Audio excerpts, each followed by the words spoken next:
What's going on, gang? So I am back at you at our fitness studio today, this time not with another workout, but I am going to bring you guys every Saturday a new little video series where I go over my top 5 favorite exercises for a given muscle group. Those exercises are not going to be in any particular order. They're just exercises that you can do. Again, each video focusing on a new muscle group. So if you, let's say, are trying to come up with your own workout routine at home and are at a loss for what exercises to do, these are some examples of exercises you can do. Or maybe you've seen the name of an exercise written down somewhere and you just straight up want to know what that looks like. These are going to be some very basic exercises that you can very easily do at home, in a gym, or wherever. I know a lot of us are still at home. Some of us do have gyms reopening, and some of us are at work and need to do things with little to no equipment, and that's okay. So all I'll be using is my own body weight. I have a mat back there, stability ball, a long circle band, a hip circle, and a small elastic loop.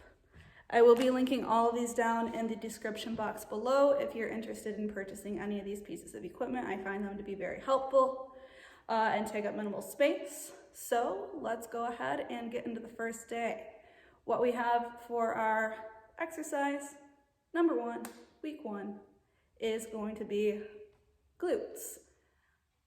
These are good for both aesthetic and they are good for glute strength, hip strength, and just generally strengthening up those muscles in the posterior chain. So without further ado, let's get into the first one. So our first exercise is going to be a torso elevated glute bridge. I'm going to show you a couple of different variations, how to make this more challenging or to modify and make the exercise a little bit more accessible. First option is going to be done on a chair. If you have a bench at home, a workout bench, this is a great exercise for that.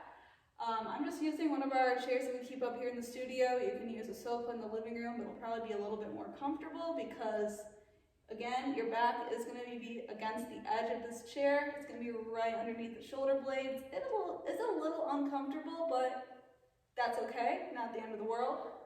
Not everything has to be. So, again, you are going to adjust yourself. So your shoulder blades are sitting right atop the edge of the chair. Your feet are going to be about hips width apart.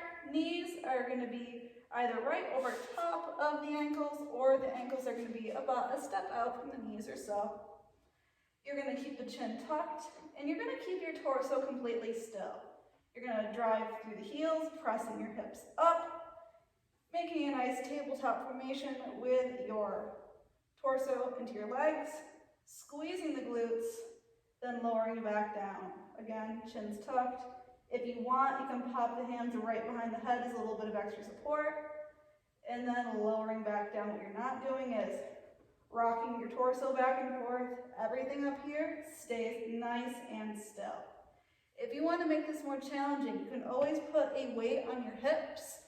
Or if you happen to have a hip circle, a nice heavy resistance band, again, you can use the long band looped up, or a smaller resistance loop. You can pop this right either over the knees or under the knees as long as it's not on your knee joint. Again, reposition yourself right up where you need to be. Again, setup is exactly the same. Having this extra little bit of resistance, you're going to actively push your knees out against the pull of that resistance band that's trying to bring your knees inward. That is going to help to activate a little bit more glute medius, and you're going to feel the glutes burning quite a bit more. You're going to do the same exact thing. Pressing those hips up, nice and high, squeezing the glutes, and lowering back down. You're engaging the core, tightening up this whole trunk region as you come up, lowering back down. You do want to make sure that you don't start to arch that low back, and back down.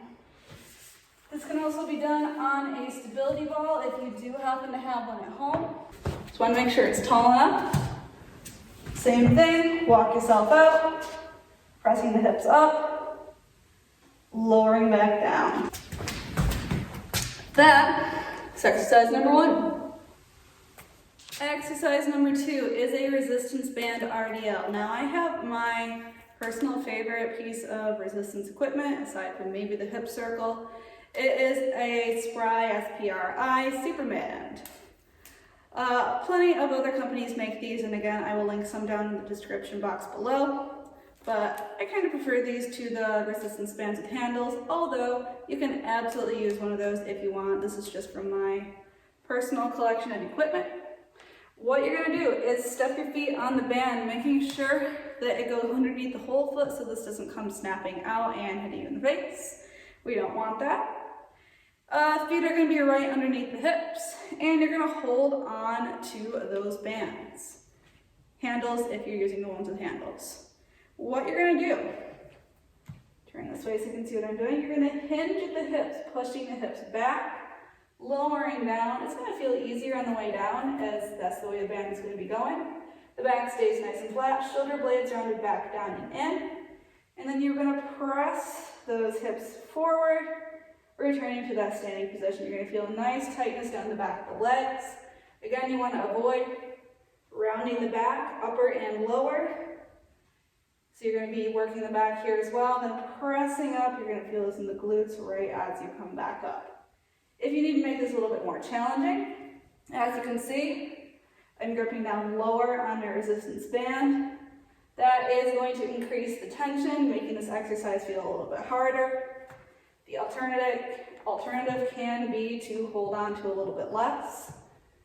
If you don't happen to have a band with you, or if you don't happen to have a set of dumbbells, which you can do also with a Romanian deadlift and RDL, you can instead do a good morning, hands tap behind the ears, or place on the small of the back.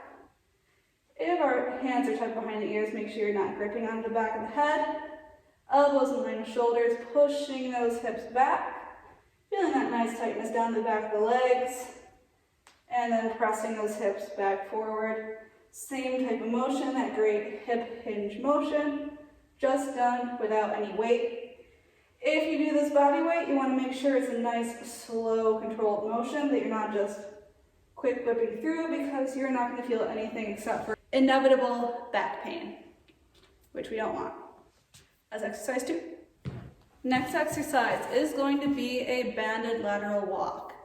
This is best to do with something like a hip circle, which again is quite a heavy resistance. Glutes are a strong muscle group and can tolerate that. So this will go right over top of the knees. You are going to sink down, so you're in a little half squat position, chest stays up. You are going to take one step out to the side as far as you can, keeping this other foot planted, and then drawing that foot back in.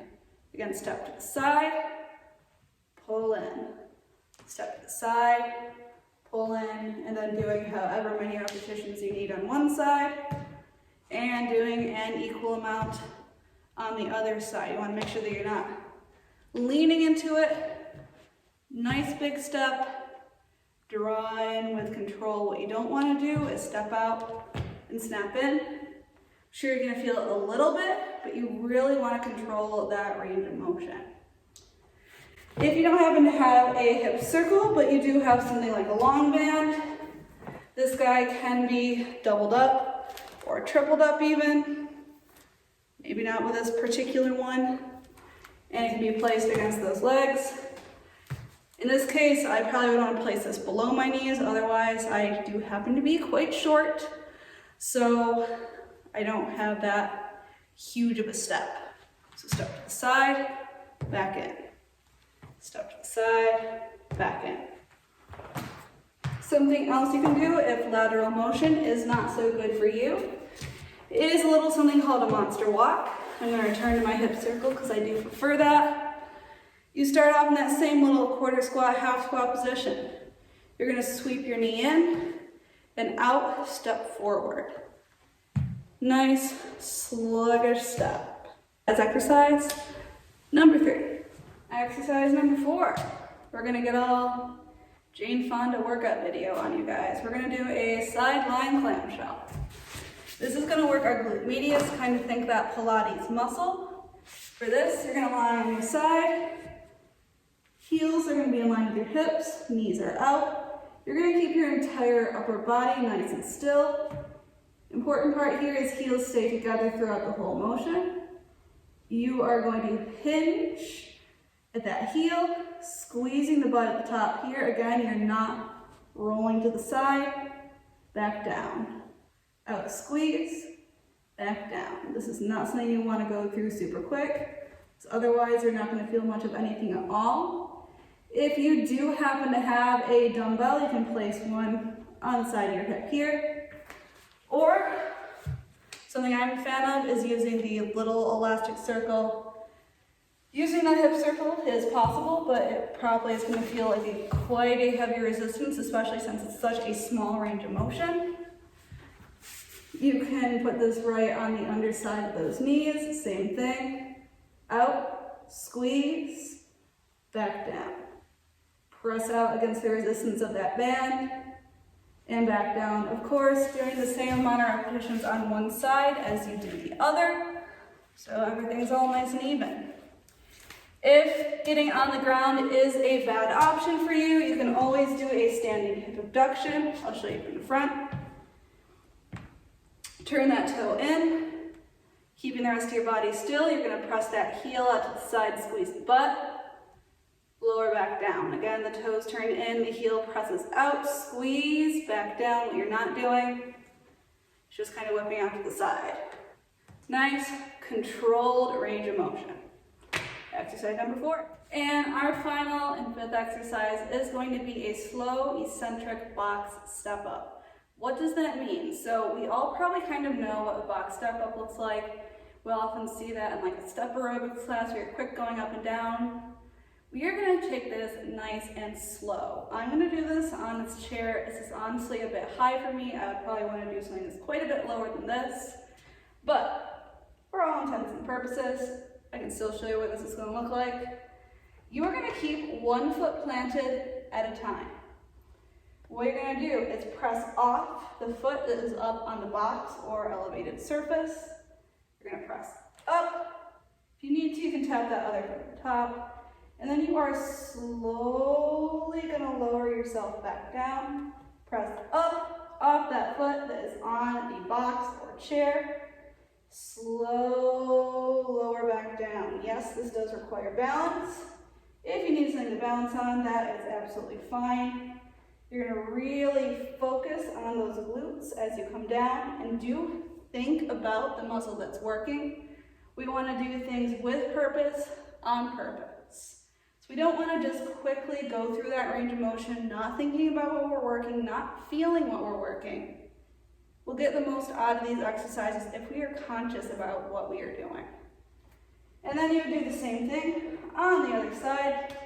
Keep that foot planted, pressing up, slow, lower down, back up, nice and slow, lower down, even a nice kind of 3 all the way down.